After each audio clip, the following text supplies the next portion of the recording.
Bonjour à tous, bienvenue sur la chaîne de Jack and Dave.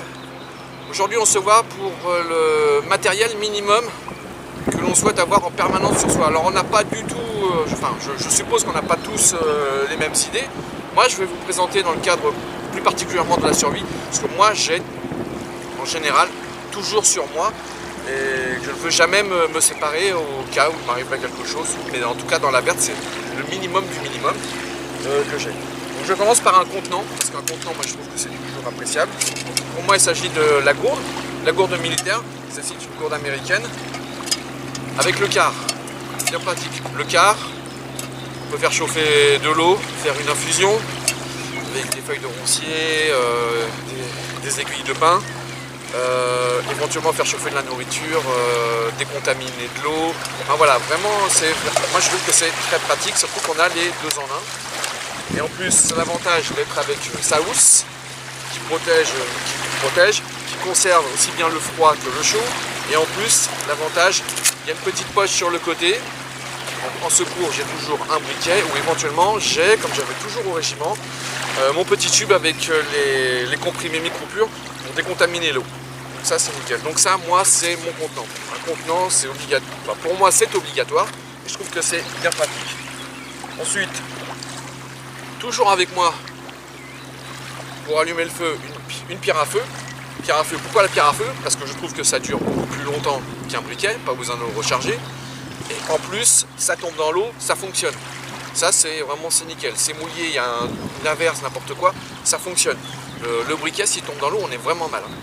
On est vraiment assez mal. Et puis, même quand il fait froid, trop froid, en dessous d'une température, en température négative, le briquet, c'est vraiment pas l'idéal. Donc pour moi, la pierre à feu, c'est mon deuxième objet en permanence sur moi. Avec ça, en cherchant le bon allume-feu ou l'amadou, j'arriverai à allumer un feu. Ça, j'en suis convaincu. En plus, ça m'est déjà arrivé par des températures négatives, pas en France, en devant me casser la tête pour trouver quelque chose de sec. Bon, j'ai quand même fini par trouver.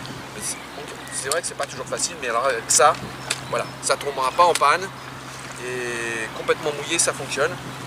Le troisième élément pour moi, c'est un couteau. Alors deux solutions. Soit on a toujours le gros couteau pour aller dans la verte. Voilà, c'est un choix, pas toujours pratique. Hein, c'est dans un sac bof, suivant le sac que l'on a. C'est une grosse sacoche, c'est pas évident que ça passe dedans. Ou alors un pliant. Voilà, petit pliant de chez Smith & Wesson que j'ai payé 20 €, que j'ai en permanence sur moi dans mon sac. Voilà, toujours fermé. Pas toujours accessible volontairement en cas de contrôle, parce que en cas de contrôle la police regarde aussi si c'est facilement accessible. Celui-là il n'est pas facile volontairement. Il voit que c'est vraiment pour couper mon saucisson, couper le pain, couper de la ficelle ou autre. Et dans la verte, voilà, c'est soit et ça, vous choisissez. Plus de travail avec ça, mais avec ça franchement ça dépanne bien. On coupe des petits morceaux de bois, on fait des hérissons, on cueille des pissenlits, on est perdu, on coupe le t-shirt en bande, ça peut aider, comme ça on peut se faire une ficelle, une corde pour faire un piège, pour attacher des morceaux de bois ensemble pour faire son abri, enfin bref, un couteau c'est toujours bien utile. Voilà, pour moi vous avez ça, les trois objets indispensables pour moi, en permanence avec moi. La gourde avec le quart, la pierre à feu et le couteau. Voilà, maintenant je cède la parole à David qui va nous dire, lui qui est plus dans la partie bushcraft scout, quels sont pour lui les 3, 4, 5 ou 6 indispensables, enfin les indispensables pour lui dans la verte. Moi je vous laisse, allez à plus tard. Allez David, c'est à toi. Merci Jack, salut à tous. Donc pour ma part au niveau des essentiels, ça va être quelque chose d'assez simple. Je vais reprendre le point de Jack où je suis moi aussi sur l'emport de cette gourde US, enfin type US, avec le quart, la housse. Voilà, je trouve que c'est assez pertinent. Je vais pas revenir dessus, il vient de la présenter, mais c'est une gourde que j'amène quasiment dans toutes mes sorties, que ce soit la journée ou en bivouac. C'est une gourde que j'apprécie beaucoup. En deuxième point, alors ça va pas être le fire steel, mais ça va y ressembler, c'est un set, tout simplement le kit feu, mon kit feu,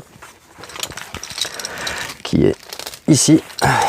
Donc ça c'est sur ma plateforme de cuisse où habituellement j'ai mon couteau de camp qui se glisse par-dessus. Donc cette petite poche avec le système Molly contient en fait mon kit feu, comme beaucoup de personnes ont, je pense. Alors pour ma part, j'ai un Fire Steel de secours qui est accroché à l'intérieur, au cas où je vienne à casser le mien ou le perdre, et une petite boîte en métal qui permet aussi d'autres réutilisations par la suite, mais qui contient, je pense que tout le monde a à peu près les mêmes choses dedans. Il y a du boulot enroulé, il y a du bois gras, il y a des tampons, enfin des choses de ce genre-là. C'est pour moi, je pense, l'essentiel à avoir en cas de problème justement pour allumer un feu correct. C'est voilà, le petit kit feu qui prend pas de place, qui se met un peu partout. Justement, grâce au passant Molly, maintenant je peux mettre sur mon nouveau sac le TT Trooper. Donc non, pour moi c'est un des essentiels à avoir. Ensuite, je vais avoir dans les outils tranchants le couteau. Alors, ça va dépendre de ce que je vais faire, bien évidemment. Mais ce que j'ai toujours sur moi, en fait, que ce soit dans la verte ou en ville, même au travail, c'est le Victorinox, le petit couteau suisse, qui permet de faire tout un tas de choses. Alors je le présente plus parce que je pense que tout le monde connaît ce que c'est qu'un couteau suisse.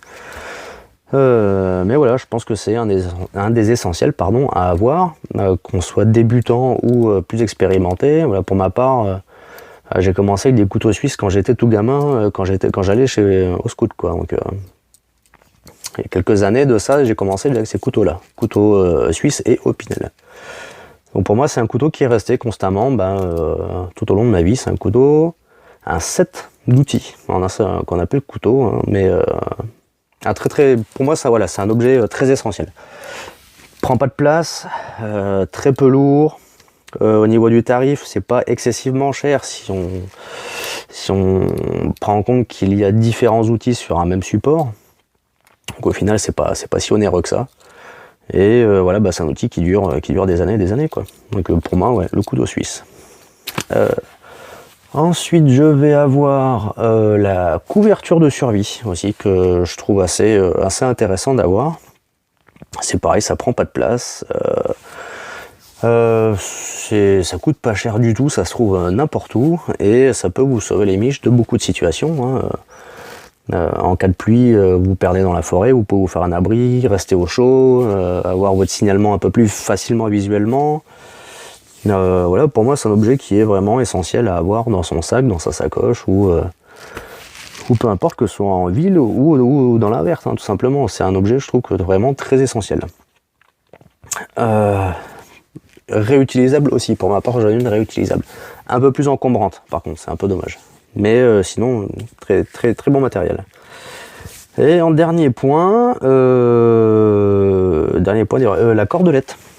Ouais, je me suis dit la cordelette parce que ça peut servir à beaucoup de choses. Pour de la petite construction, attacher des bouts de bois ou accrocher, je sais pas, une gourde en hauteur ou à une branche. Faire un garrot, pourquoi pas aussi, même si c'est pas conseillé. Les choses faites pour ça, mais voilà. Un petit bout de cordelette. Alors pour ma part, je les conserve en fagot. Souvent, ce sont des chutes de bobines de cordes en fait que je conserve.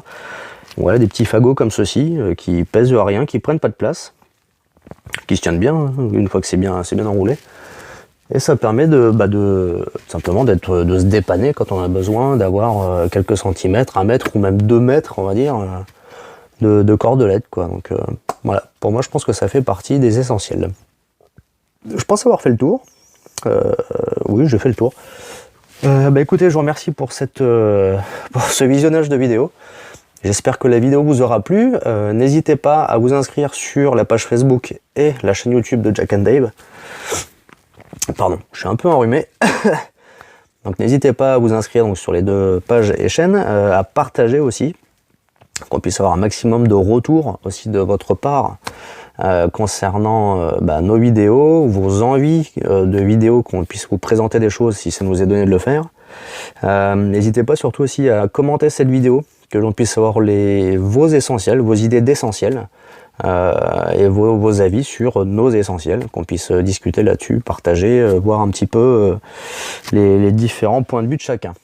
Voilà, écoutez, je vous remercie, je vous dis à très bientôt.